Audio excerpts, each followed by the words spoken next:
Celeb Savant is a career retrospective type interview focusing on singers, actors, and industry experts. Join Barrett Edelstein now as he dives into the entertainment world.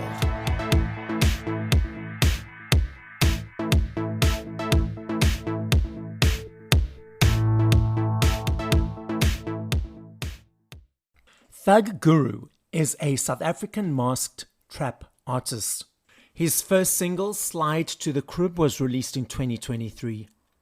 With a passion for drums, his music journey started at 8 years old and progressed from there. All of ThugGuru's music starts with freestyling, and then he builds his tracks around that. ThugGuru is inspired by artists such as Nasty C, Little Durk, Little Baby, amongst many others. He released the track Monsters Inc. at the beginning of 2024. And ThugGuru is an upcoming artist to keep your eyes on. Up next on Celeb Savant, we've got ThugGuru. Where do we find you in the world, and how are you doing? Okay, thank you so much for having me. I'm having a blessed day. So you can find me on all platforms except Snapchat. So every single other platform, Deezer, Apple Music, YouTube, the list goes on and on and on. And you're based in Johannesburg? Yes, I am based in Johannesburg. Okay. And how are you doing today? No, I'm doing good. I'm doing good. Yeah, Okay. been excited for this podcast. So yeah. Cool, awesome. So now, where does the name, or how is the name ThugGuru chosen? Yeah, funny story actually. So ever since I was a baby, my mom's brother, my uncle, he's always called me Thug, not my biological name. He's always called me Thug. And then the one day I was freestyling in the studio, and my name originally was ADHD, and then I just changed it to ThugGuru mid-rap, and that's how it happened. Why initially did you call yourself ADHD? What was the reason behind that? Actually, one of my friends read it in a children's book. It was 80, the letter, dash, HD, like the TV. But when you say together, it's ADHD. Okay. So that was like the whole play around it. But then I preferred was there any inclination when you changed it for any reason, or was just felt in the moment, okay, I'm changing my name? It felt way better, way better. And it's something to remember my uncle by as well, because he initially named me Thug. Yeah. Yeah. Absolutely. Okay. So that has a little bit more of a personal link compared to the other name. Let's rewind to the beginning. At what age did you think, cool, you want to be in the music or entertainment or creating music world? And how did that journey accumulate or progress to where we are today? Yeah. So way back when I was around like 8 years old, my father actually put me into instruments. So that's how I started. First playing guitar, then I moved to drums, and then I moved to piano, right? But then I realized I didn't want to be in a band. I'm not that type. I want to be a one-man band. And then I realized I'm just going to try make my own tracks, see what happens. The beats, I'm not really making my own, but the originality of the track is mine. Yeah. Okay. So are you still playing any of those instruments? Do you still use the foundation of them? You do? Yes. Okay.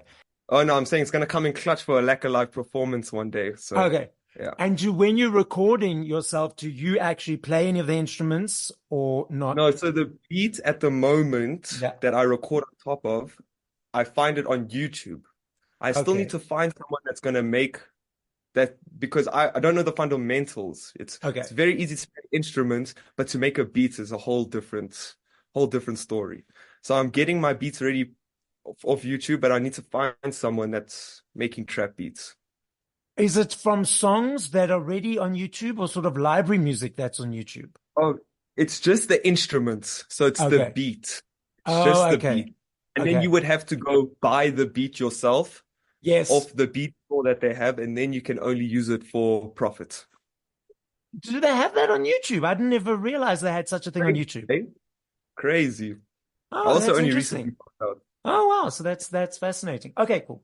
And what drew you to this genre?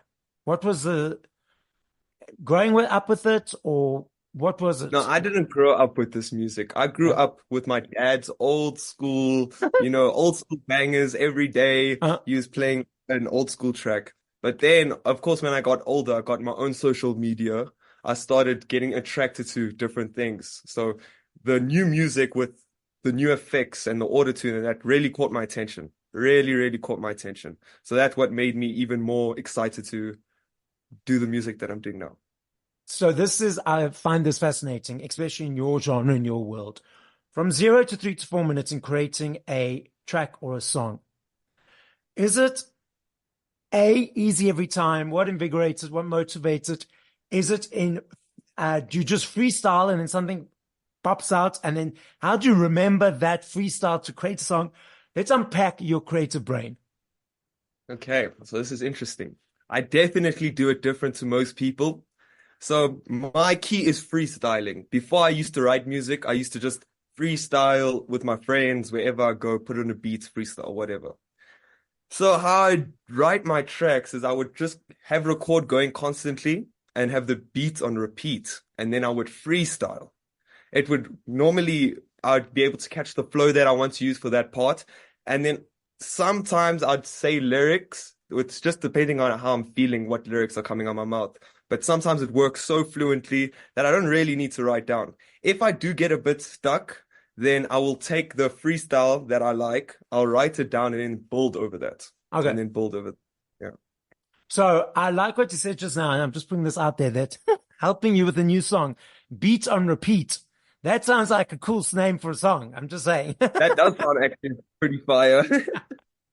So maybe it will invigorate your creative fires with that beat on repeat, and then you can credit me if you want. Yeah, done now. Lovely. Okay, so I'm not sure if you're aware of NLP, neuro-linguistic programming. So this is the way people process information. People are dominant in one, secondary in another, tertiary in another. Now let me explain them. And I'm gathering from what you said earlier that where your dominance might be. Now everyone is different in different ways, as we all know. So visual people create pictures. So they hear the information and they create a picture in their mind. Auditory people, they hear the word, understand the word, put the word into the sentence, understand the paragraph, and so forth. Kinesthetic, I'll do that word again. Kinesthetic people, they create or they process information through energy, feeling, emotion, body language, and so forth. When you're listening to music, whether it's your own or whether it's by other people, obviously the completed track, do you create pictures? Now I'm focusing only on music because it will change in different circumstances, but only in music. Do you create pictures? Are you hearing the words, or is it about the feeling and the emotion? It's definitely about the feeling and emotion. Definitely. Way more body language than I ever do when I listen to music. More feeling than I ever put in anything else when I do music. So yeah, it's definitely the last one. And then when you're listening to music, completed tracks by other people, are you able to relax, chill, and just enjoy it? Or is your creative brain unpacking what's happening? It depends on how many times I've listened to the track.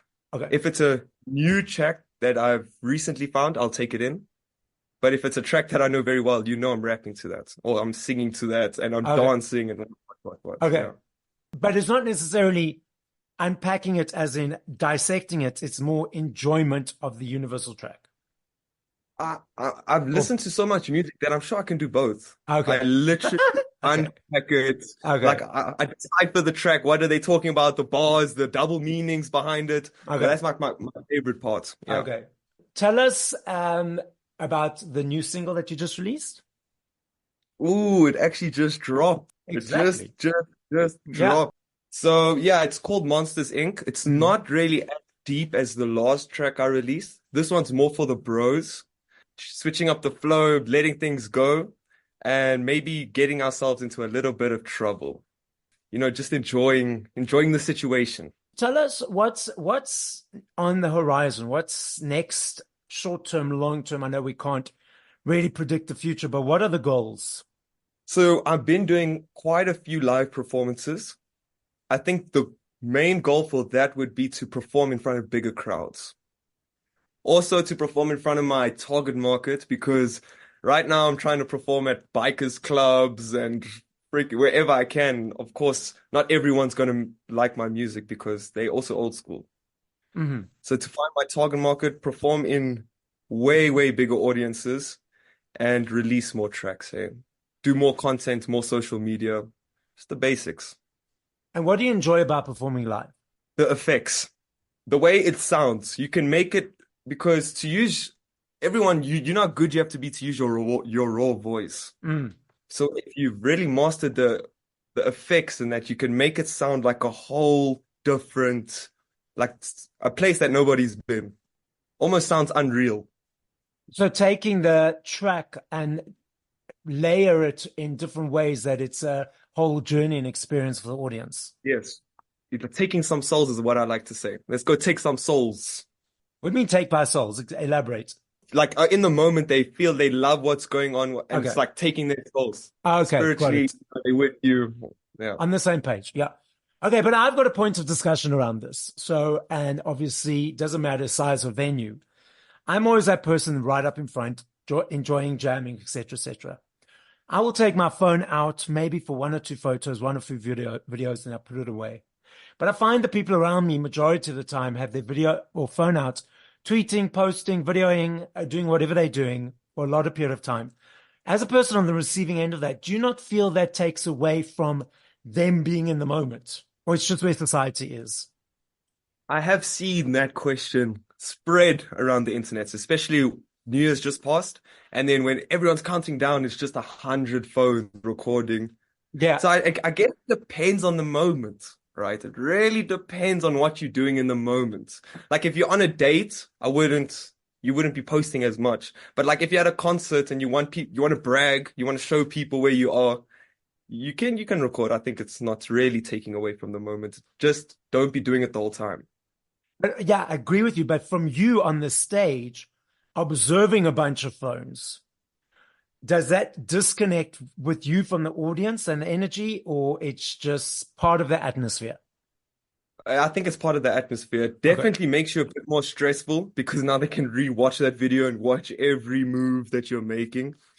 So yeah, just adds a bit more stress. But other than that, I think it's brilliant that people record you because they want to show people. They want to show everybody else. You know what I mean? And it helps with your social media as well. Content really does. Yeah, it really does. Gives you content to share.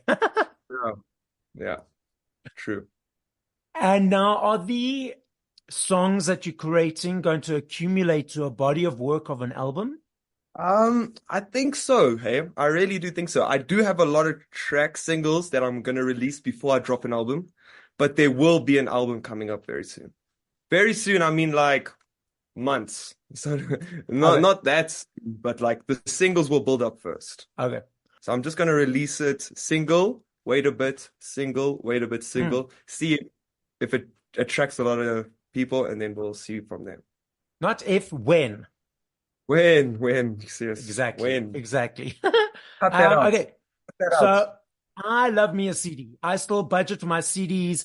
I love the aesthetic of holding it. I love seeing the thank yous, the pictures. I love the journey and experience of going, oh, cool, I'm going to budget for this one. The journey of receiving it, unpacking it, etc., etc.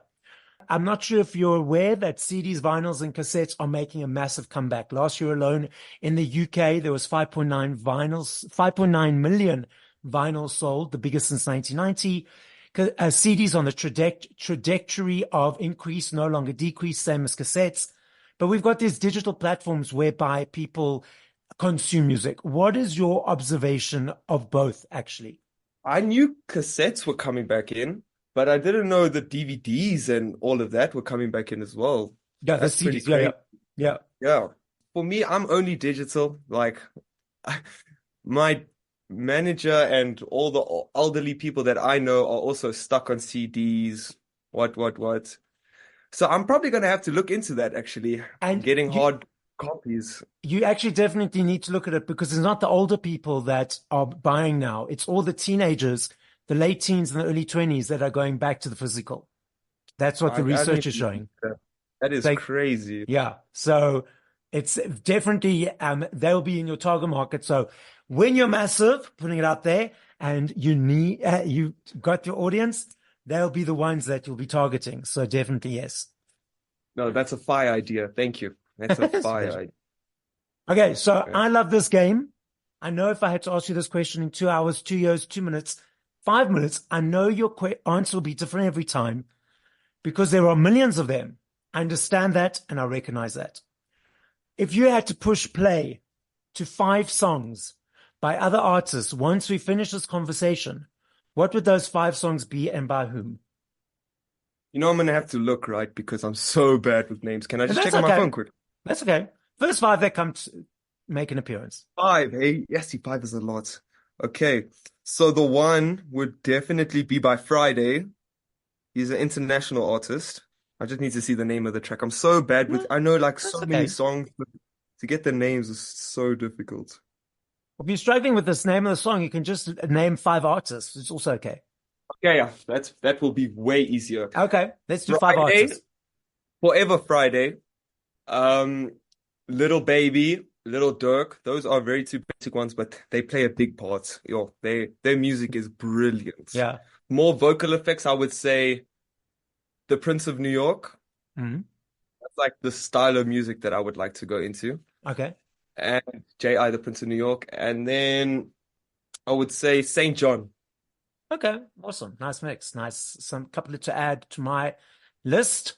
So I appreciate that. I always love the answers that people give because it enhances my repertoire of music and playlists. The podcast is listened to throughout the world. So as a final message to the listeners, what would you like to say? Stay in tune. New ThugGuru is coming out every month. I'm telling you now, it's something you're not gonna regret. We are about to shoot to the moon. Thank you for listening to this episode of Celeb Savant. Please follow Barrett on TikTok, Instagram, YouTube, and Facebook at Celeb Savant. That's CelebSavant.